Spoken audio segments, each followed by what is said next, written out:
So today we had on Ron Song, and I cannot believe the things he had to say about jury duty. I mean, the audition process is something that seems so cool and individual. And it makes you think, like, how would you do that? Like, how would you take a role that you had to fully kind of create on your own and make it funny and make it interesting? And it's so impressive that, like, him and the rest of that cast were able to do that. Yeah, and it's just a testament, too, to, like, get an acting class, get in improv classes. Exactly. And because you never know what opportunity is going to arise for you, and it's a really great chance to, I guess, do something cool. We're excited for this episode. Ron Song, everybody.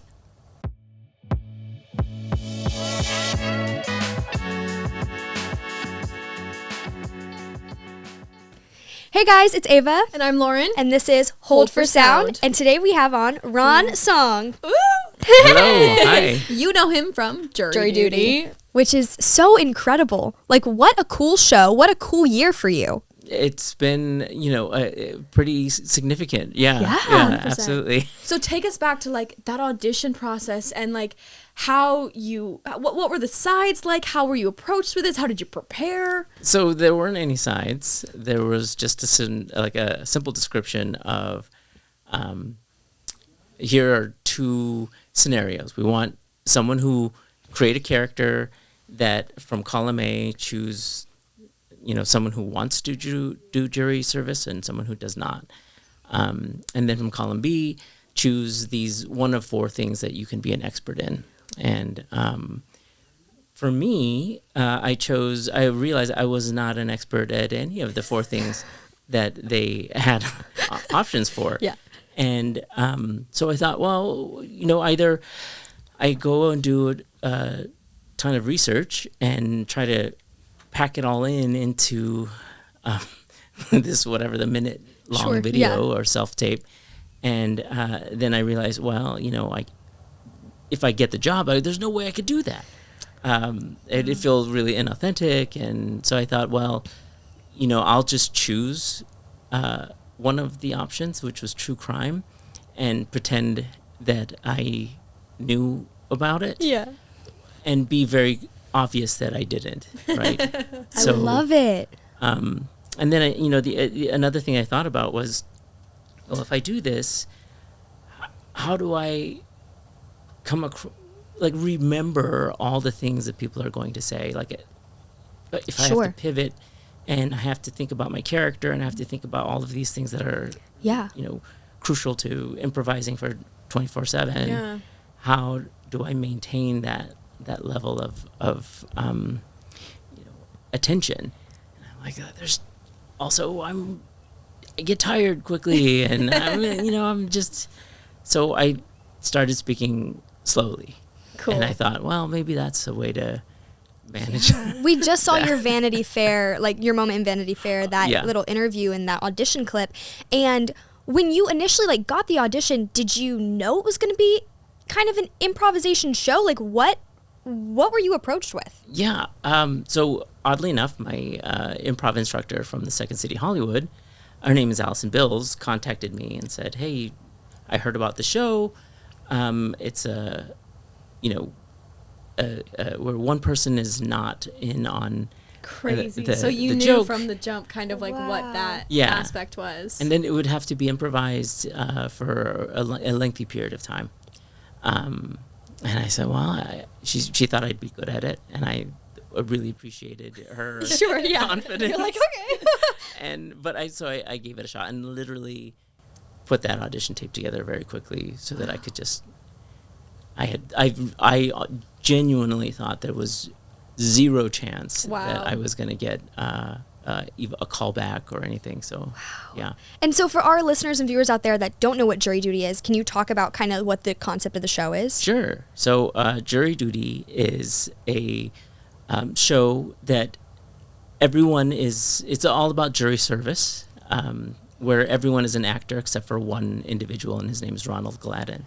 And the entire idea is, could we find someone who is good, who's a hero, who can take all of these wacky characters and really be patient with them, deal with them, and in these scenarios have a moment that will seem and be genuine, where they believe that for deliberations that they have their 12 angry men moment. Like, this person could be Henry Fonda. Wow. Yeah. Right? That's so cool. And then, then we have to reveal it to him that all of this was, a show. I mean, did that mess up his mind, do you think? Was that like a moment where you're like, holy cow? Yeah, I think if you watch each of our facial expressions at the end, at the reveal, you'll notice that like almost everyone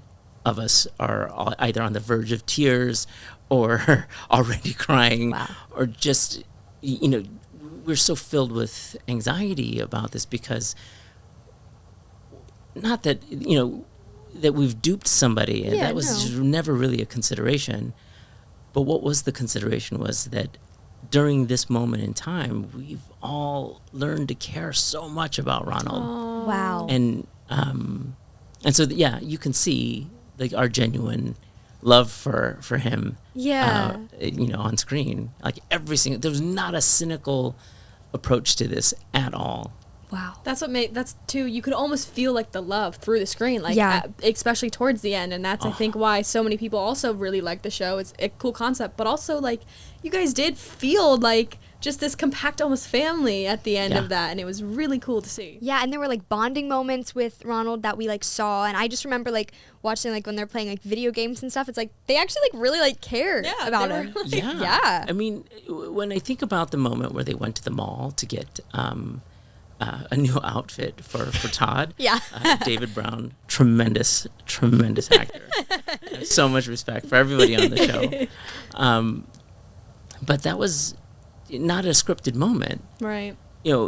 People think that we improvised the whole thing, and that's the furthest thing from the truth, in the sense where all of the scenarios that were really well crafted and put together by our writers and our director and executive producer, really and showrunner, all of them cared so much about the idea that what we're doing is hard, right?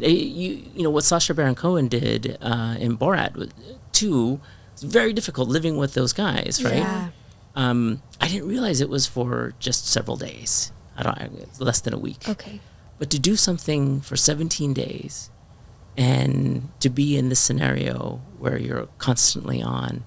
I remember like during a moment where I could pull James Marsden aside, and Ronald was like in a separate interview. Sure. And I said, James, I'm like so exhausted.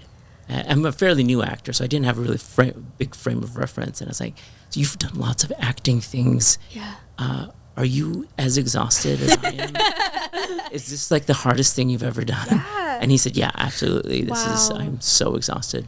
So was this your first like network gig?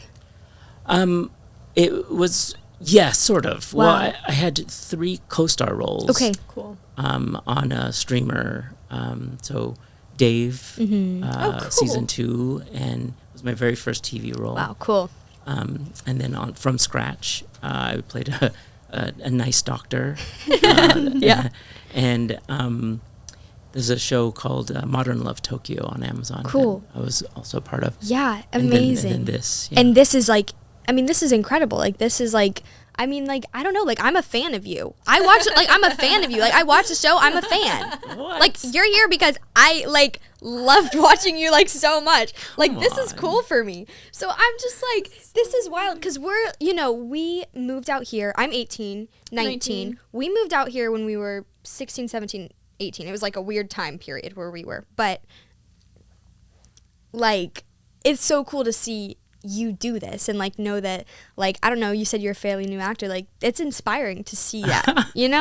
Thank you. Yeah. So before I even started acting, I started acting at 50. So I'm 52 now, and when I did, I had no clue that this was anything like this was even possible. Yeah. Right. Cool. Insane. So, and no one knew anyone would watch this. That's crazy. Show. I think that's crazy because I think the concept's so good. Like, but I don't remember seeing like too much marketing about it. I just remember billboards. Yeah, driving through Hollywood. I think. Then someone would like tell me about it, and I'd be like, I gotta watch this, and like it ended up having a huge reach. Yeah, I mean, I think one of our writers, her name is Carrie O'Neill. She also played the one of the security guards. All of us actors, we all for the show. If there were moments that we could kind of get together, that we would try as much as much as possible. So one of the things that we did, we had brunch on the day the show announcement was coming out and the trailer was going to come out. So we all had brunch together, and she put onto Instagram, or not Instagram, maybe it was Twitter. I can't remember, one of the socials things that children do. But anyway, she posted that we Truman showed a guy. Oh, yeah. And our first inclination that like maybe it would be interesting or to, have some measure of popularity was that one tweet she sent out. I think it had something like over 1 million views. Quickly. Yeah. Wow. So just learning like how to market it the right way was to do that, and that's a concept. It's a movie everybody knows. People were like, wait, this is real, like let's like find it. Show, they know what that is, and so it's like to bring that back, it's very interesting. I just learned about it that day. Now I saw it.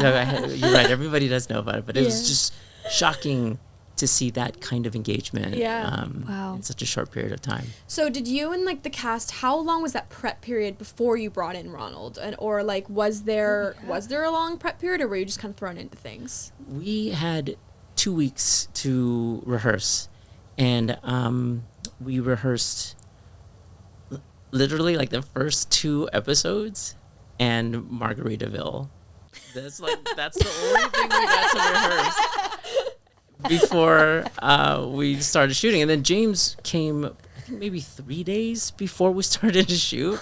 We had no idea. Like, I genuinely, they said that we would have some big actor coming in, and I had no clue who it was. Right, because they didn't tell you, confirm it until fairly late in the process. Wow. And because I think he was still shooting something. Yeah, okay. So when he came in, all of us looked at him, and I think the collective thought bubble was, he's such a beautiful man. Like, how is that possible? So, like, it was like just shocking. Yeah, sure. That he's real. And so he came over and met everybody, and then he said, "Hey, listen, I'm a little bit nervous about all of this," because he had not done anything like this, and the only thing we could all think about and was, we got your back. Like, we're improvisers, we got your back. Like, don't worry, you can lean on us anytime. And he didn't have to lean on anybody. Like, he's so tremendous. Wow. So how was that for you, like, staying in character when, like, someone, Ronald, was making these, like, decisions or actions? Like, was there ever a hard time to stay in character? Yes. But it made sense, too, because so during rehearsals, we saw the plaintiff's video where the plaintiff would walk around and he's like looking super swole and like, what is, and we laughed at that, but we never saw the defendant's video and until we were actually shooting. So when Evan Williams, who is a master at knowing when and who to approach to push them as far to the breaking point, he knows so well. Like, he's such he's so aware of everybody's breaking points. But how he manipulated that scene to show us the most janky video that we had never seen, and it was, and everyone broke, but it all made sense. It made sense in the context of the show, because it's like, if you were to actually see a video like that while you're sitting, it's like, you're a person, you're gonna laugh. Like, that's so funny. I think that was like one of the funniest scenes I remember watching. And I just was like, this, like, there's like no way. Like, it was so entertaining to see. Same. That was the most fun. Well, there was one other moment that I think was, for me, probably the biggest laugh point, but it's not on the show, unfortunately. Didn't make the cut. And that is, we're in the deliberation room just hanging out. And for some reason, Maria, who plays Inez, she had... we were playing that game that I brought. It's called Ute. Oh yeah, I remember that part of it. Yeah. But we played that several days beforehand so that Ronald would be accustomed to the rules, and we had a blast playing. Yeah. But Maria had in her purse a fortune cookie, but it was made of it was a charcoal fortune cookie. We had never seen it. Yeah. And obviously we're all in character. We're still there filming right during the day, and she opens up the charcoal fortune cookie and asks, "Well, who wants to eat it?" And James came over and he said, "I'll eat it." So he broke off a little bit, and he ate it, and immediately started smiling, and his entire mouth and teeth were just black. And we just lost it. We all of us just completely lost it. So there were moments like that. And then myself and Maria and a couple others, we tried it, and the same thing happened to us. And it was just awesome. It was the hardest I've laughed on a show. Wow. Well, I haven't done many shows, but it's not. That's like great. And like I feel like good laughs are actually like so hard to come by. Like I realized that when you have actually a good laugh, you're like, wow, I don't laugh very much. And then it's like a moment like that, I'm sure just like feels so great because you're like with these people that you're like learning to really care about, and you're acting with them, and it's just, that's so cool. Yeah. And we didn't know how much we actually needed Margaritaville. Right? Because it was so tense. Yeah. And the moment we got there, the fact that we could actually have a drink was just like, it was such a welcome moment. Good. Even though we were doing the thing that we needed to do and shooting it, but you can see in that moment everyone bonding even tighter. Like it was so great. Wow. Yeah, that was one of my favorite moments of everyone just like waiting for him to order so that you guys could order your drinks. That was really that was funny. I totally forgot about that. That was really funny. Yeah. We had Amazon lawyers and that came and sort of gave us a little bit of a talk about the things that we can and can't do. There was some product placement with Pepsi products, right? Gotcha. Yeah, sure. So they told us we couldn't swear while holding one or threaten anyone while holding a Pepsi bottle. But yeah, so we all sort of adjusted to those things. But yeah, we all wanted to swear with a Pepsi bottle in our hand. But why we not? Couldn't do it. As you do Couldn't every do day. Yeah. Okay, so how did you deal with like the daily changes when the producers would, I guess, talk to you, or did you know ahead of time like all the scenarios you were going to be going through?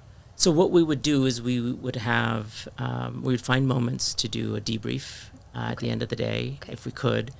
And the other team was in a van heading back to their hotel. Then we would gather together and say, okay, this is how things went. The executive producers, showrunner, Cody Heller. So I just have to name drop them. Yeah, please. Cody Heller. Just love her to death. She is so kind and such a wonderful person. Yeah. Everyone on the show, just incredible human beings. Nick Hatton, executive producer, who, like, towards the end of rehearsal, brought us all to tears because he said, I want to do something where we can highlight someone who's good. Oh. Wow.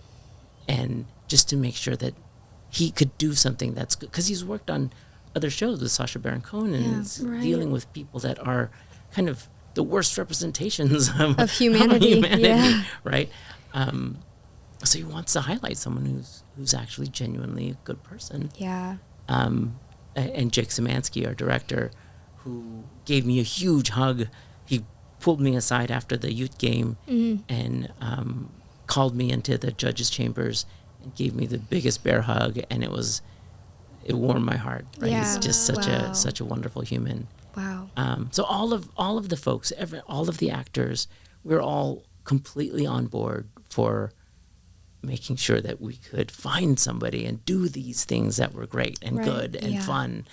In any event, to answer your question, we would also have like early morning briefings, Right. and we'd set the stage for, the executive producer would present, these are the kinds of beats we want to hit today. Okay, cool.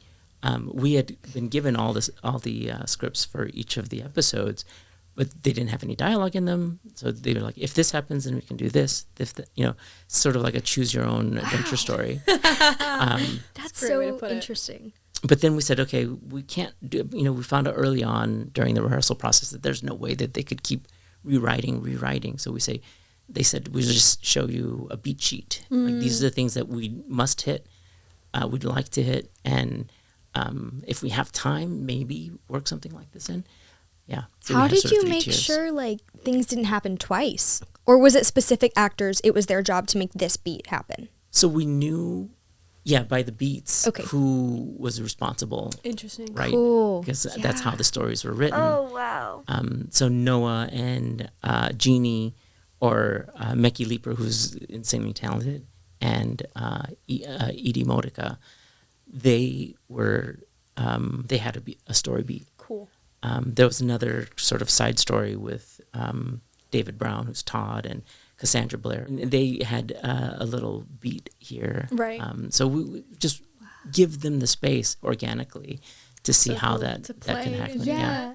And so, like, your improv skills as an actor, like, I'm sure they grew a whole bunch during that process, or like you just got to utilize them. It felt like we just lived those characters. I think that's so the most cool, succinct way to express that, is that we just lived that, right? So I don't know if my improv skills are good, or we'll find out in the next one. Season 2? No, that's so funny. Wow, incredible. So how long were your days then, if you had like those really early morning meetings and then you were in jury duty all day long? Like, yeah, I mean, we had like the Margaritaville day. I think we started at 6 a.m. That was we had to do COVID testing and everything, and we didn't leave until after 11. Wow. Yeah. But we had pretty long days for the most part. Yeah. Some days were short if we had to shorten things up because they had a big setup for the next day or something like that. Right. Yeah. Wow. Cool. This is, Ron, thank you so much. Like, this has been so incredible. Cool. Oh my gosh, it's been my pleasure it's so great to meet you guys too. Are you kidding? I'm like, this is like so fun. Okay, where can we find you on social media? Instagram. Oh yeah, so I do have a Instagram, and that's Song Ron Song. We'll link it. Yeah, that's about it. Perfect. Yeah, that's great. I don't have a Twitter. That's okay. We don't either. I don't really. We're not on that. Yeah. It's called X now. Did you know that? I did. I think that's when I left it. about that time. We don't know anything about it. So yeah. Okay. Thank you, Ron, so Absolutely. much. Thank you, okay. guys. Bye.